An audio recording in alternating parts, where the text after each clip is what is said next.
Good afternoon to all you wonderful viewers out there of Universal Mentors Association. We are on our panel number three for today's Digital BFSI Virtual Summit 2022.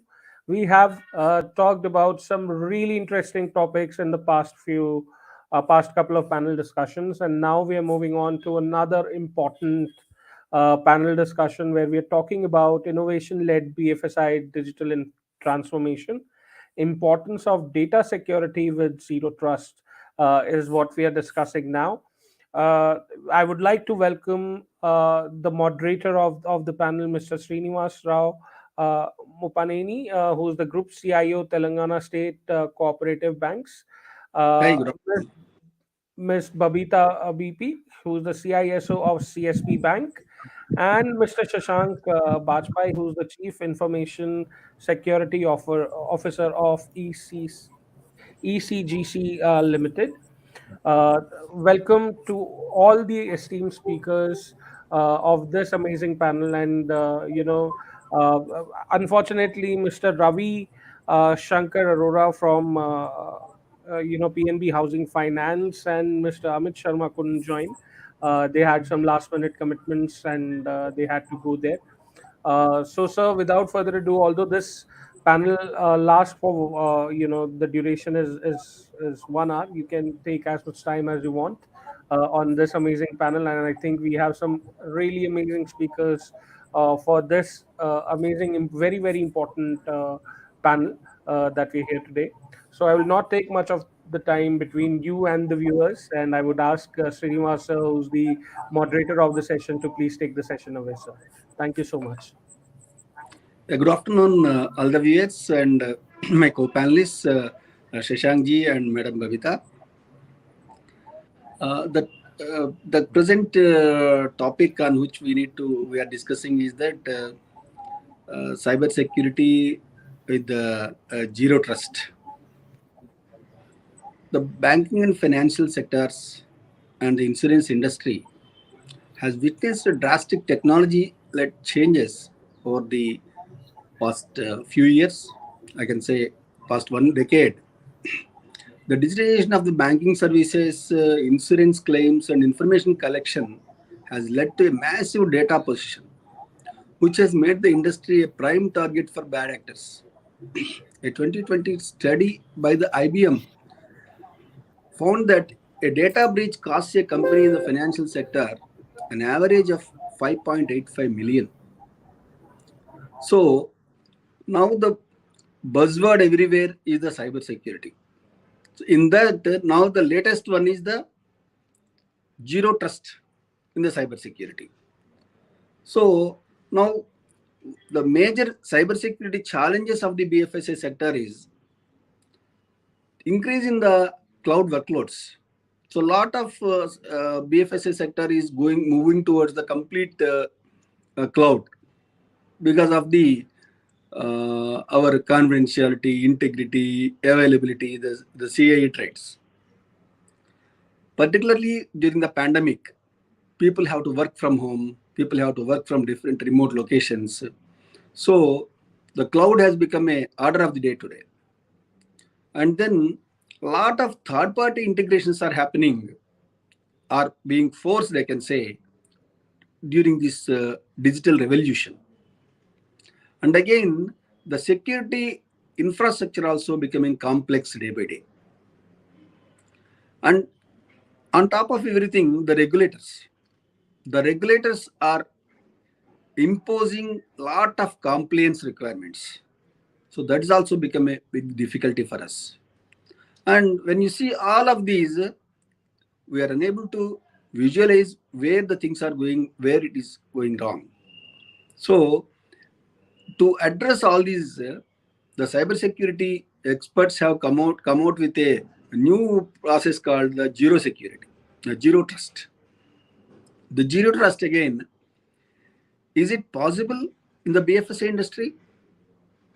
Or what are the various processes or various roles of different people in the BFS industry? Now, our experts, the CISO of ECGC and also CISO of CSB Bank are here. So let us discuss some of the important points related to the data security applying the zero trust. I request Shashankji, can you throw some light on this? Is zero trust possible in the BFSI data security?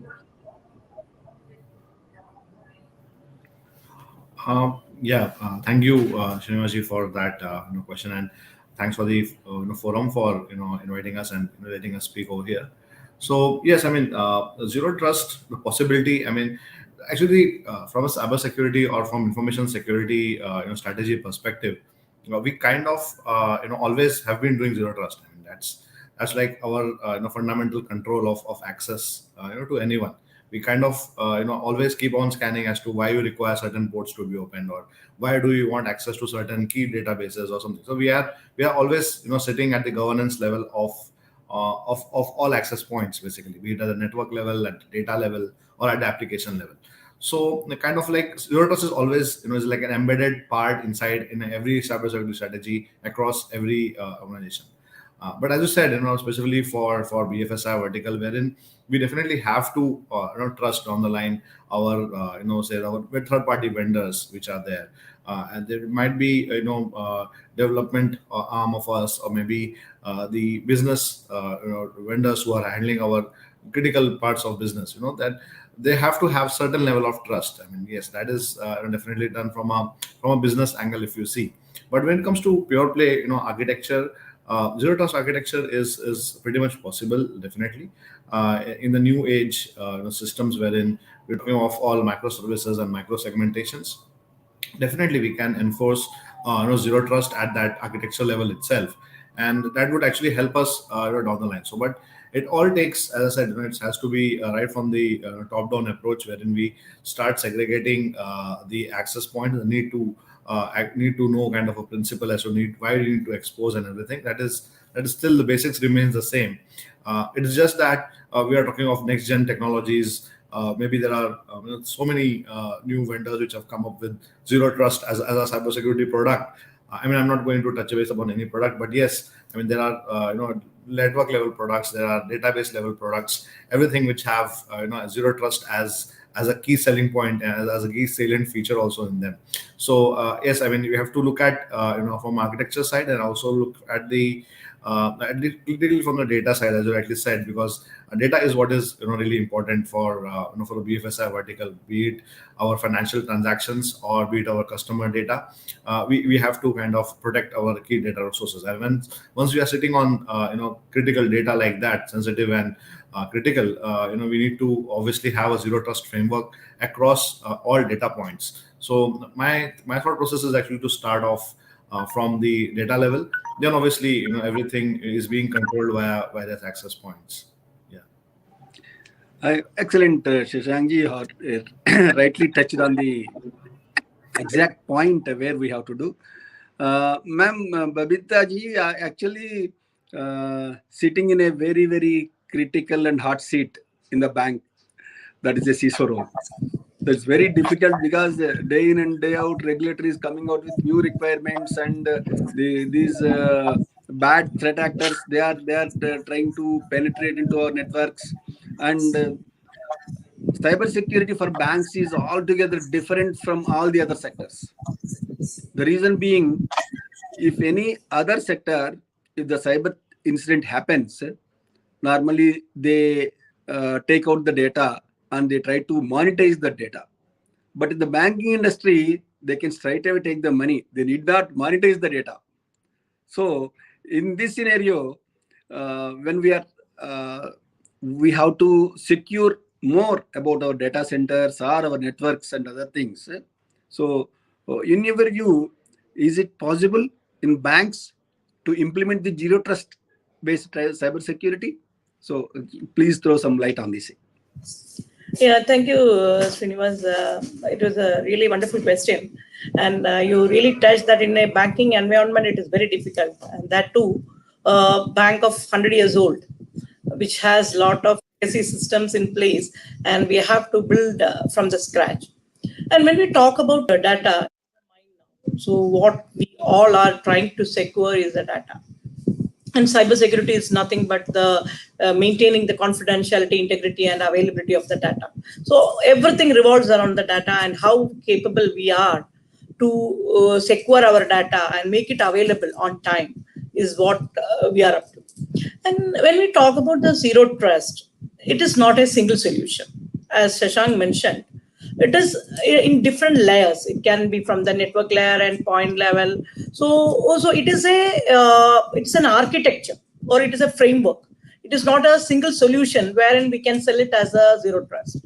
It should right from the visibility of the asset and the policies defining the tools used to contain the or mitigate the security measures, gaps in the security measures. So all these together comes as a zero trust. In when we in a single way, now we don't have a boundary, isn't it? With the pandemic, even banks started giving work from home kind of scenario. So earlier we have to secure only those which is in our within our perimeter. Now we don't have a perimeter also. So we have to secure whatever connects to our network or whatever transaction is happening in our network. We have to see that whether it is a genuine transaction, and then only we should allow that. So based on that, we should by default it should be no, and only the trusted traffic that need to be allowed. So that is a basic principle in zero trust. So how we are able to do that? Of course, it is really challenging because we have lot of things which is implemented by default. That is, when it comes to a zero trust architecture, we have to by default deny and allow only the required sites. That it will be a slightly challenging when it comes to an operational perspective, because many of the accesses which we have provided right now may not work, and we have to dig down to see what is actually required.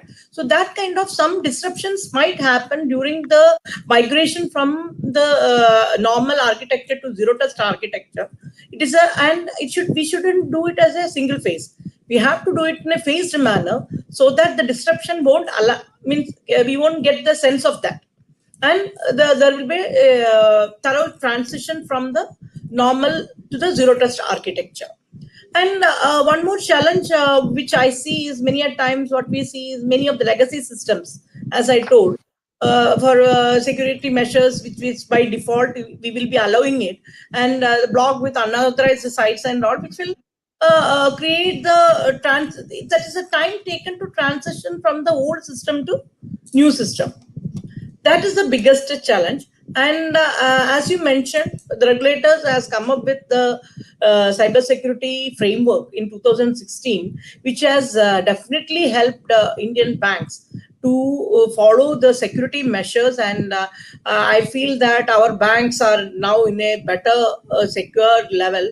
And even though it is a tedious job for CISO to maintain to the compliance, but it is definitely, it will help us because the kind of attacks which are happening, we should think like an attacker and have to defend our systems from reaching their hands. So definitely we have to go for a zero trust architecture, because we are going beyond the perimeters and there is no perimeter. And even if it is a tedious process, we have to adapt to it. Very good, Babitaji, and Shashank also told the same thing, that we have to implement and we can implement. Here, my perception in implementation of the zero trust, because we are working with the legacy systems and also with the latest hyper-converged infrastructure at one side, and another side with the same people who are managing these IT for a long, and also particularly in the banking institutions and also in the cybersecurity space, we are facing a dearth of skilled people, which is a challenge in the industry, and also it is no different in the banking industry also.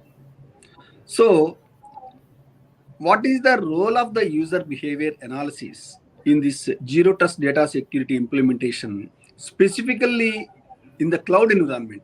Because most of our fintech companies who are the third party service providers in many of the integrations, and also the cloud service providers, and also networks are being managed by the third parties. So all these areas, everywhere human interference is there. So whatever automation that we do everywhere, but again people have to manage all this. So what is the role of these users, and how do you analyze, how do we take them in this security implementation based on the zero trust in the cloud environment? So you can elaborate. We need not confine to the specific point, but you can elaborate about the human interference and human element in this implementation of zero trust in the cybersecurity. Madam, please, you can initiate this. See, when it comes to cloud, see the only challenge. During this pandemic, we have seen that lot of people are moving to the cloud because there are 2-3 reasons for that. One, many of the people were not having a proper business continuity plan with them, and they never expected such a scenario. And those people, it was difficult for them to migrate and to have a infra on place within a short span of time. The only thing they can adopt to. So when it comes to IT infra, to increase the storage and the performance and taking care of the infra requirement and all, it is very easy if we go to the cloud. But when it comes to security, the visibility, we are losing the visibility. We are confining to what they are providing to us, but we are not able to analyze that what they are providing is the right way they are providing to us. And we have to depend on a third party auditor to see that whatever they have claimed, that whether the data is local within India, or if they are saying that it is dedicated to our company, whether it is a logical segregation or it is physically segregated and it's kept away from the other clients which they service. So all these things we don't have the visibility because the cloud providers are not allowing an on-site audit of their premises. That there is a lack of confidence in CISOs to adapt to the cloud because we are not having a complete visibility of what they are providing. If you are going for a Azure or any other cloud, they will be giving a buckets. Whatever we is in the name of buckets. Okay, and the security feature, if it is an application or a service is being provided as the cloud as the application as a service. If I want a web application to be integrated, they will say that okay, we are having this kind of application firewall. We have to that particular solution only. We cannot say that no, I want this particular vendor's solution which is more but can perform better than this solution. That is not possible. And what and all features they have enabled in that solution also is not visible to us.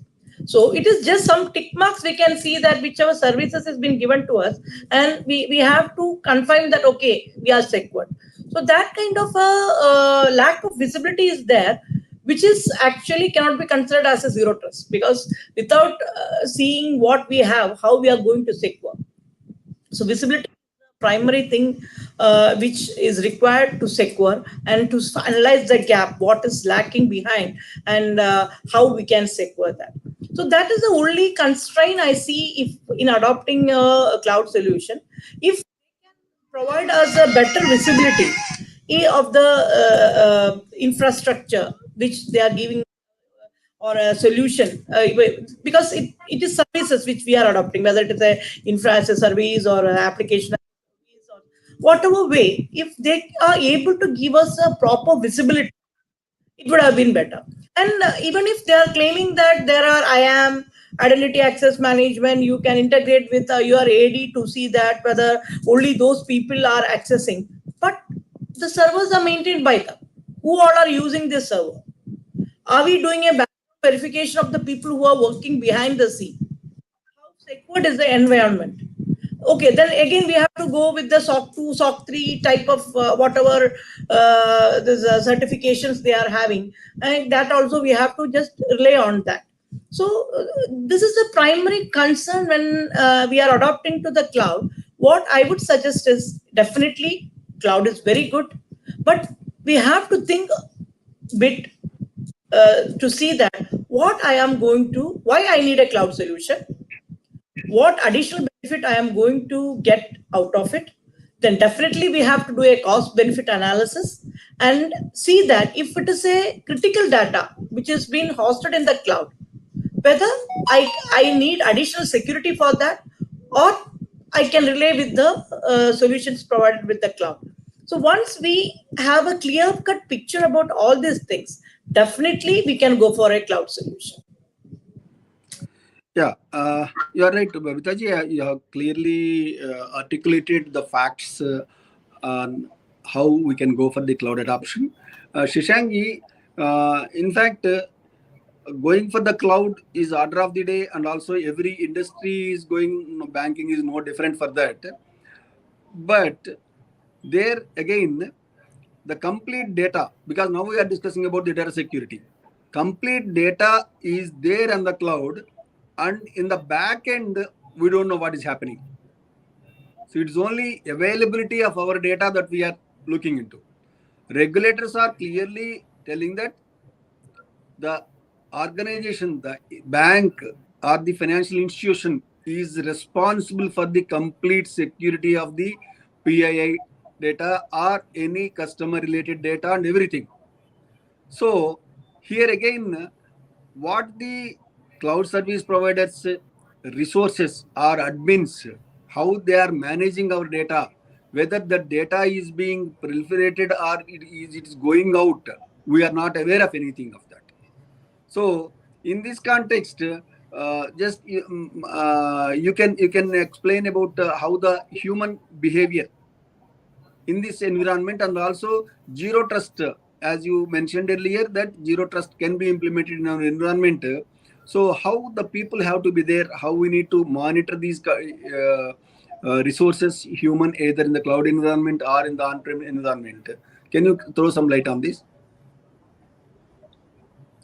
Shishangi? Sure, sure, Ajay. So, just building upon on what Babita madam just said. I mean, I know very crystal clear. Like we have to have visibility as a point where. So, security is all about visibility and access control. Because if you don't have visibility of those areas, we will never be able to protect those assets or maybe those processes which are being leveraged on cloud. But typically, what I see, cloud adoption has increased definitely, and there are a lot of business folks or type of business teams that want to take up cloud service as a SaaS provider or even PaaS or IaaS.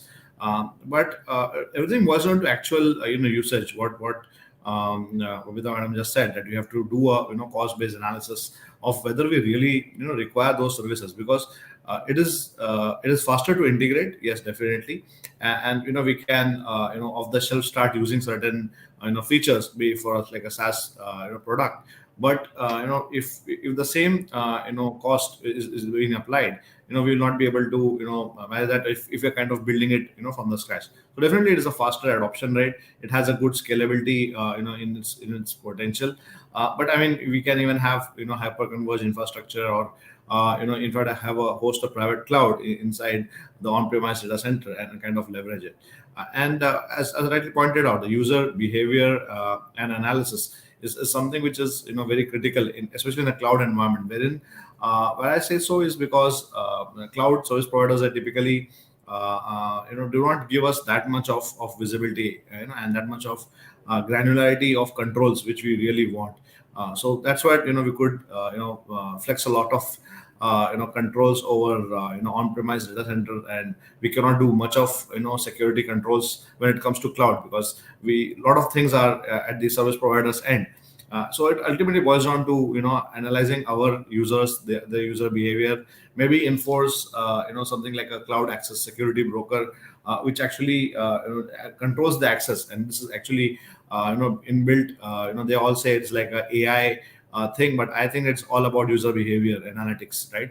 So they are just getting the pattern of our users, and then obviously maintaining controls based on those user behavioral patterns. So behavior recording is which is very much essential, especially in the cloud environment, wherein we don't have that much of federated control as we have, say, for on-premise products.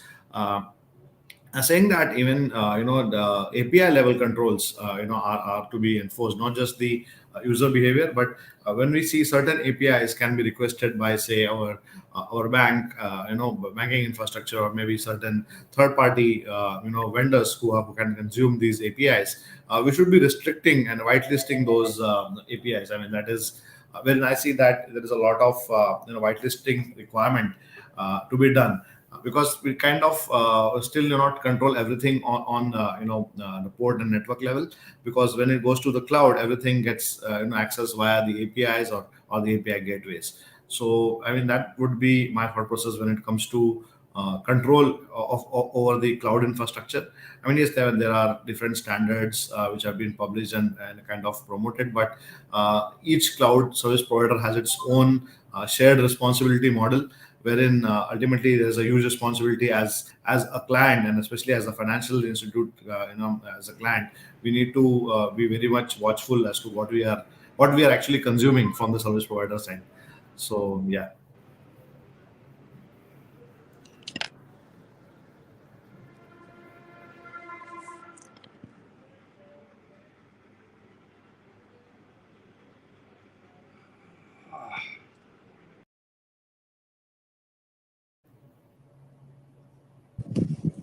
I think Srinivas has got some technical issue, so he got dropped, it seems.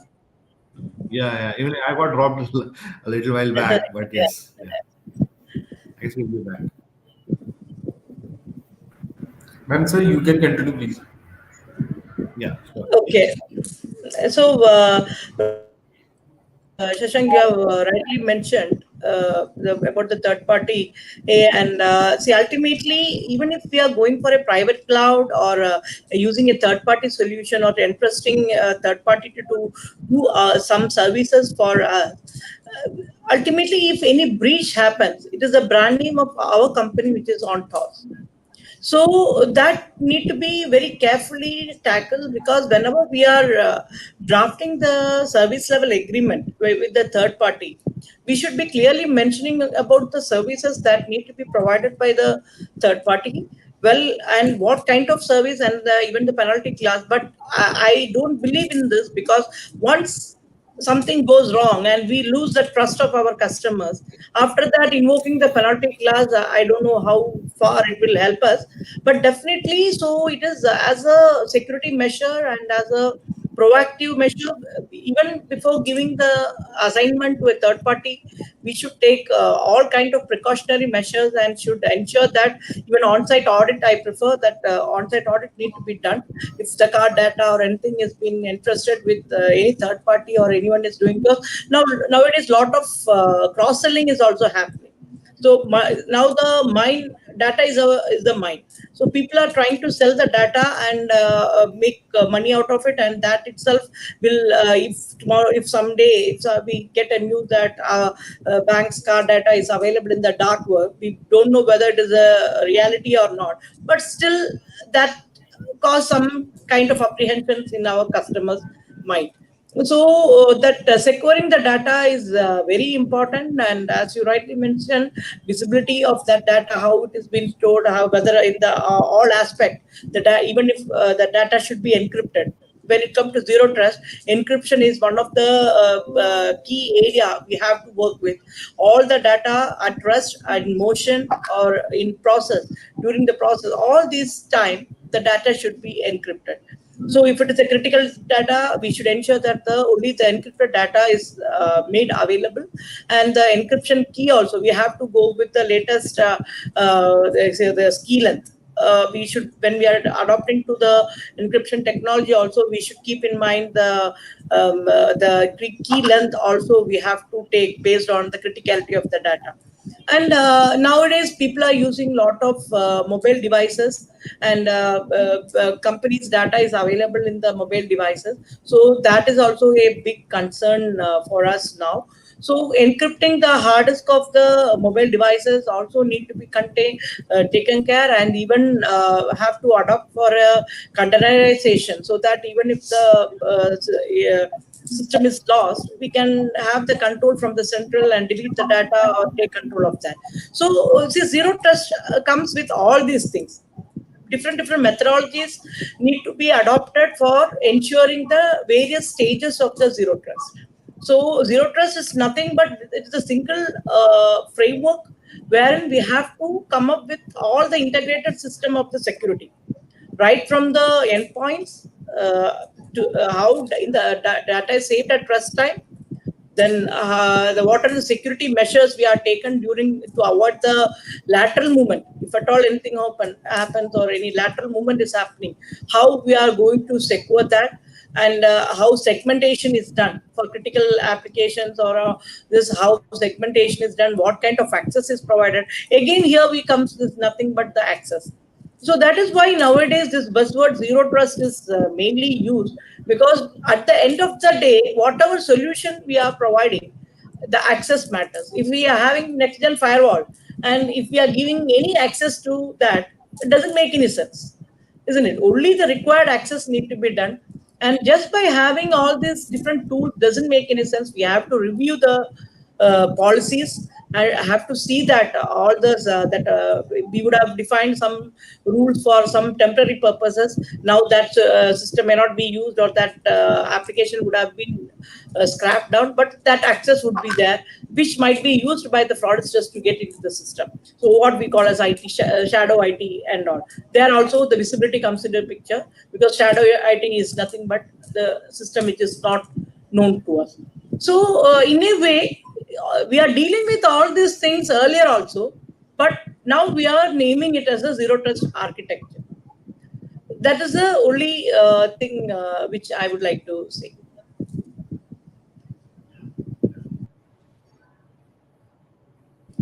Srinivas, you are in mute.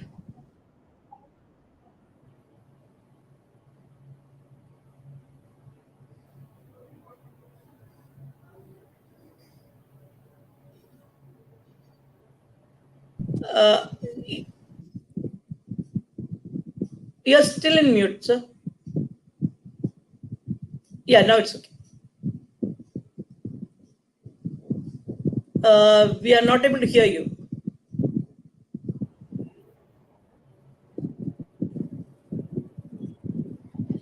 Yeah, there's some issue with Yeah, I think, the sir, network, you I can just guess. sign out and sign in again. Yeah, yeah. No, very Shashank, you well can. pointed out, madam, because yeah, yeah. So I'll just add to your points, definitely. So, the key things, which you talked about is like shadow IT and a kind of a thing which is much more riskier for the entire zero trust, because we will, start, plugging in gaps only if we, have that visibility, as you rightly said.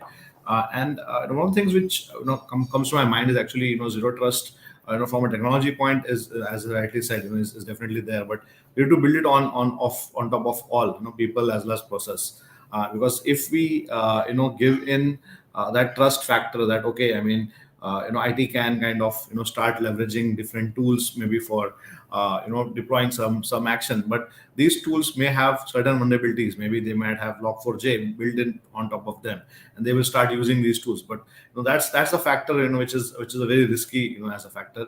So we have to kind of build in as a process, as whenever you are kind of procuring, or whenever you're kind of even envisaging testing of certain products, kindly loop in the security team, and then kind of, it's just not for the IT or the tech team, it is also for the business. Because nowadays I see that even for example, like digital marketing and all of them, these guys, they are actually too pro to take up cloud based SaaS products, and then start implementing, because obviously it is just a matter of purchase, right? They just want to swap their credit card, and the service is up and running, because in which case there is no integration. It is a standalone application to be used, and major risk. I mean, it's like a highest. I kind of give it the highest risk parameter, because it is actually a process failure then, right?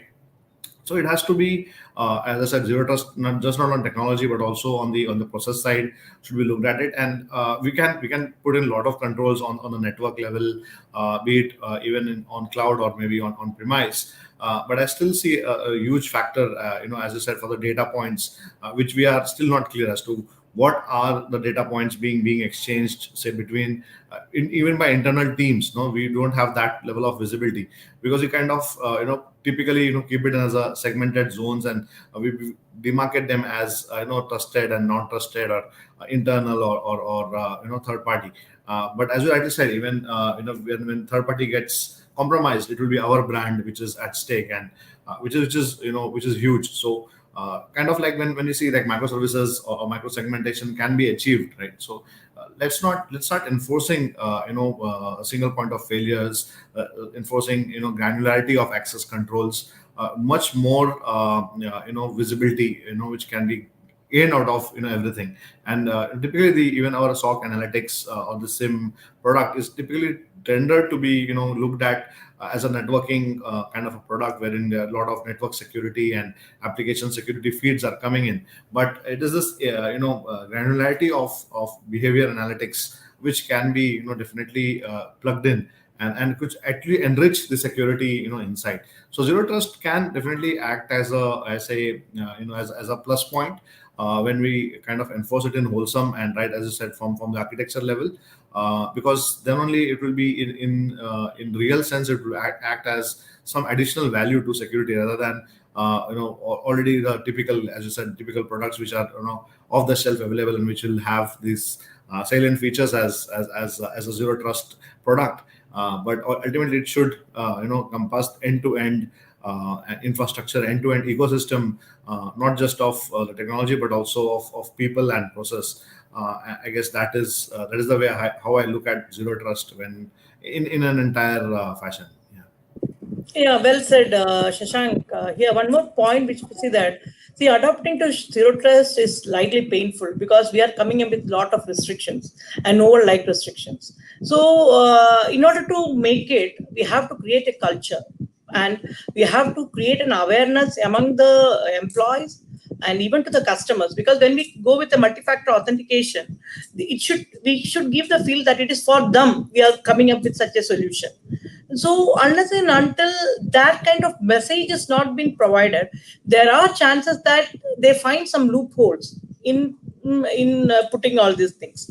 So if at all a firewall access is provided without the permission, they might be thinking like we will be just for test purpose we will be giving the access, and once that is done we will remove. But ultimately they might forget to remove that. But we may be lying there unknown for a long time, which can be a loophole for the fraudsters to get into the system.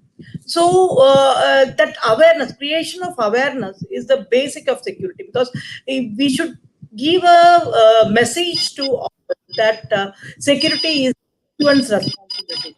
So once they get that feel, and whatever we are doing, whatever restrictions we are bringing in, it is for securing the bank, and it is for the benefit of the IT system itself, and to enhance the trust of our customers.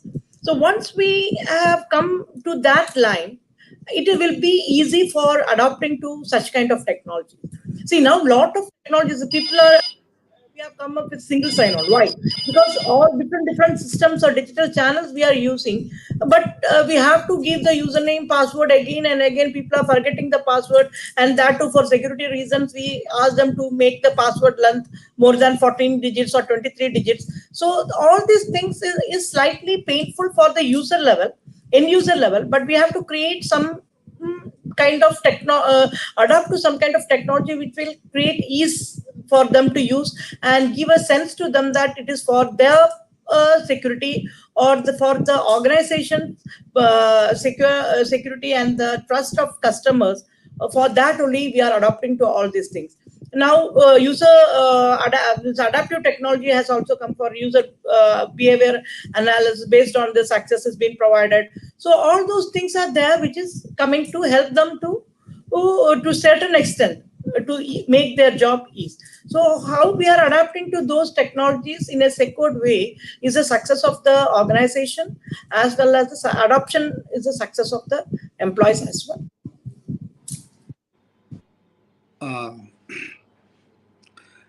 Babitaji, yeah, I'm very sorry I got disconnected in between. So am I audible now? Very well, sir. Very well. Yeah. Yes, sir. So you have discussed about this how the lateral movement is happening and how we have to control this lateral movement.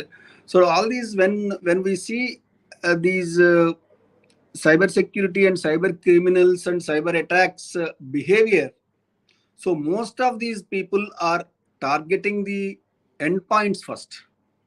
They are targeting the endpoints first, and from there they are exploiting the vulnerabilities which is there in the endpoints and also in the networks and also in the server management. So what kind of endpoint security has to be implemented in this zero trust based data security area? So if we are able to throw some light on this, it might be very much useful in this implementation of the zero trust based data security. See, So definitely. Yeah, yes, sir. Definitely, the endpoints are the targeted one because they know that we are more worried about the our crown jewel servers. So we all the security operation centers are monitoring all the server lateral movement. Honeypots are there, so all the deception technologies are used.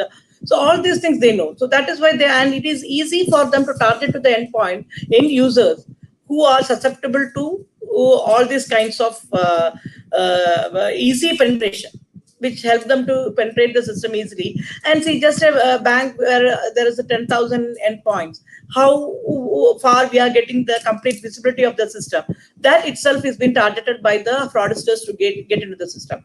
So here again, what I have mentioned, this awareness is what is very much required, wherein the people have to identify the phishing mails and avoid clicking on that.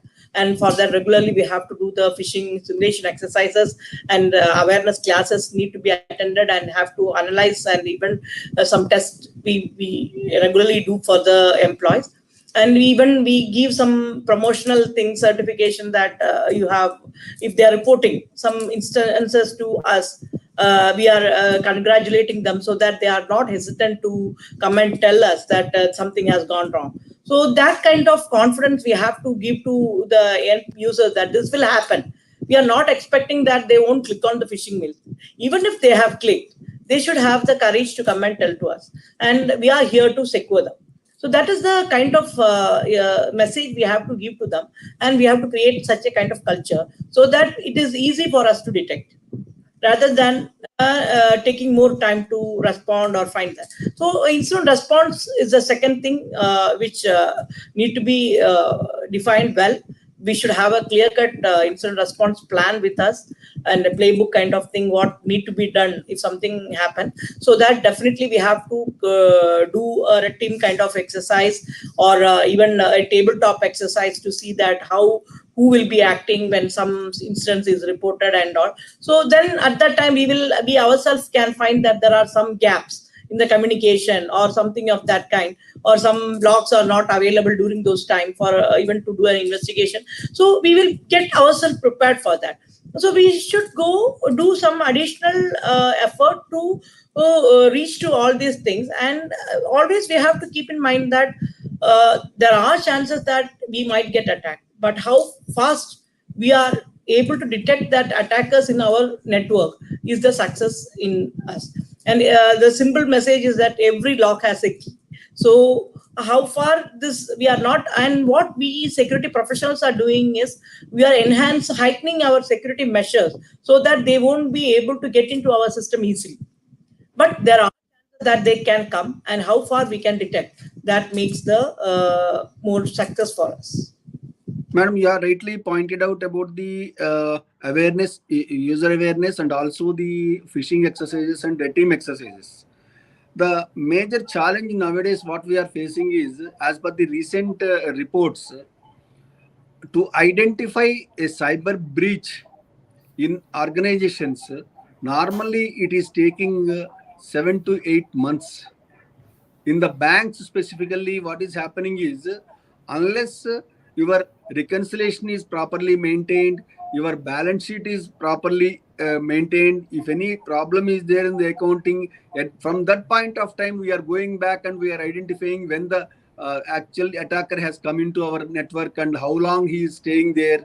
So in those banks, it is again more than 1 year it is taking to understand our security breaches.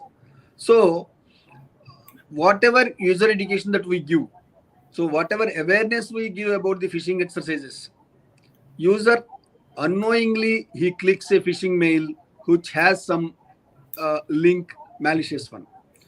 Immediately after clicking this link, nothing, user can't see anything, but reverse connectivity is established through our network devices.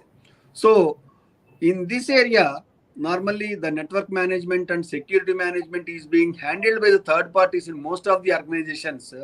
So what kind of security privileges, what kind of administrative controls, what kind of security measures that we are having uh, in our network environment, and also what kind of controls that we have on the third party service providers and their expertise. Can we discuss something on this, Shashankji? Sure, sure. So, right protection is, so I mean, yes, there is incident discovery, and obviously what Babita said, that we should have the incident response plan very handy, because as I see it, cybersecurity incident is not a matter of how, it is a matter of when, basically, right? So it can happen anywhere, anytime. So we should be on top of toes, and just not that, even I include cyber crisis management to sensitize senior executives, on top of it. I mean, as our regulatory guidelines have been also being pushed by RBI, SEBI, and IDA. So we are at the forefront on that part. But as I said, I mean, what kind of technology can we implement? So when it comes to corporate endpoints, I mean, we already talked about a lot of technologies, a lot of zero trust, so-called zero trust products. Yeah, even next generation, what we are seeing, that endpoint detection and response capabilities, has been pushed onto the endpoints. But these have their own side effects, as any antibiotic drug has, right? So we kind of definitely have a downtime of those products. We have definitely have to face that the functionality of the endpoints is crippled. I mean, that's where it is. Because obviously the security measures are being taken every time a new file will come in, the sandbox will open up and will keep on scanning and scrubbing for new malware. It is challenging, definitely, but till what level can we really enforce endpoint? And as Babita madam said, because down the line, in the work from home scenarios, people are carrying their laptops to their home, and the digital being is so much creative, because we have our presence in so many social media websites. I mean, the employees might be browsing certain social media sites. At the same time, they would be browsing our corporate network, might be accessing certain critical applications also.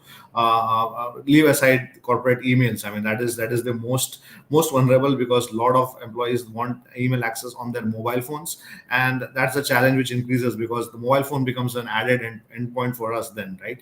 And then mobile phones are so personal in nature that we really cannot enforce a lot of security on top of it. Even if I sit back and say that, yes, we have a mobile device management or mobile threat protection software, but still it is in the hand of an end user, and the end user is traveling left, right, maybe accessing Wi-Fi access points which are not secure. So it is just to a degree, as Madam said, that every lock has a key. So it is just a matter of matter of the risk that when it gets breached, right? So it is purely about the process controls, purely about focusing, as we have always been focusing on our crown jewels, but at the same time enforcing bare minimum requirements, and at least educating the user as to what exactly has to be done in case of, even if he has clicked on a phishing link, he should not feel apprehended. He should come forward and really report it into us, so that we can really start controlling the lateral movement of that ransomware or any malware or anything. So that is how I look at it. But as said, it is the other side of the hacking world. They are also equally craftful. They are not just being wherever thinking that they are targeting select individuals inside the organization, but now they are even targeting our vendors, our third party sites, because they know that these are giving services to, say, XYZ bank or XYZ organization, which is critical for say the government, or maybe for financial institute. So we have to be very much on the toes always. Yeah. Is right. Ma'am, Babita ji, in continuation to what Shashankji explaining, So major point what we are understanding is that even in the banking organizations, we are it is getting a little bit delayed to identify the security breaches, uh, and we are going tracking back to this. So what kind of security measures to be implemented to go with this zero trust data in the network level? See, when it comes to endpoint or network, okay, zero trust is the minimal access. By default, no. So whether it is in the endpoint itself, administrative privilege should not be given. Only whitelisted application should be allowed to run. The PowerShell execution of PowerShell and executables should not be allowed. USB access and whitelisting of the internet access. So all these are the basic things which that is only the required thing should run in the system, because it is a 0 day vulnerabilities are coming day by day, and moreover in addition to that supply chain also is happening. So we don't know what is from where this kind of things will come. Even if we are using very highly sophisticated technologies or anything, antivirus and all, it is definition based. Only if once somewhere it is being detected as a virus, that then only it will even reflect as a definition to us. So we should adopting to a technology wherein it is AI based technology, wherein by the user behavior itself, it should be able to identify that as a normal, it is some deviation from the normal behavior of the system. Then itself, it should be highlighting that, giving an alert to that something wrong is happening in the system. Please look into it. So that is why AI also is now on a hype, and people are adopting to that. But there are also some problems with AI because it takes some learning time. So learning time and false positives are more when it comes to during the learning phase. So even if that process is a little bit tedious process, but definitely we have to the kind of attacks which are, because whatever technology we are using, the same technology AI is been used by the fraudsters. Because earlier it was 230 days or 240 days the fraudsters were within the system. Now it has come down to 60 days or to 30 days. Only that much time they are taking to get into the system itself. So they are using much more sophisticated technology than what. So then it is a cat and mouse game, and depending upon our skill set and our how we are framed the infra, how responsive we are, how capable we are to identify all these things. Based on that, we can reduce the time of detecting the So, excellent, Babita ji and Shashank ji. Really, a lot of insights in this data security through the zero trust method, and a lot of discussion insights have come during this discussion, and how the organizations, particularly the BFSI sector, has to implement this data security through this zero trust process. So to understand, so we need to plug out the issues related to this visibility, lack of visibility, and preventing the lateral movements of the fraudsters who are joining, and securing the endpoints, securing the networks, and also educating all the users and employees in the organizations, and also the customers to be aware of these cyber incidents. So with this, I thank Babita ji and Shashank ji and the organizers for giving a great opportunity to discuss about the cyber security in this zero trust model. So thanks, Sandeep ji. It is over to you. Thank you so much, sir. This has been such a wonderful panel that we've got, and some really, really nice insights on the data security front and how it should be tackled. I would like to thank Srinivas sir for moderating this session really well, and thank you to Babita ji and Shashank sir for joining us for this amazing, panel discussion on our first digital BFSI conference. Without further ado, thank you so much for this time. I think we had a couple of speakers who had missed out, but in spite of that, the kind of speakers that you are, you have covered, I think, all the points that we wanted to cover through the panel discussion. So thank you so much for being a part of this amazing, amazing journey of ours, and we would love to have you on board on our future events as well. Thank you so much. Sure. Have a Yeah, thank great you. day ahead. Thank you. Yeah, thank Thank you. you. Thank you. Thank you. Thank you. So we would soon be live back again at around 4:30 for our last panel discussion, which will be a really, really interesting topic. We've been seeing a lot of eminent personalities speaking through these panel discussions, and now we will be having, a really good panel discussion on digital payments scope in the post-pandemic era. We've all been wanting to learn more about digital payments now. So see you soon at around 4:30 live on YouTube on the Universal Mentors Association channel. Thank you so much and have a wonderful afternoon. Thank you.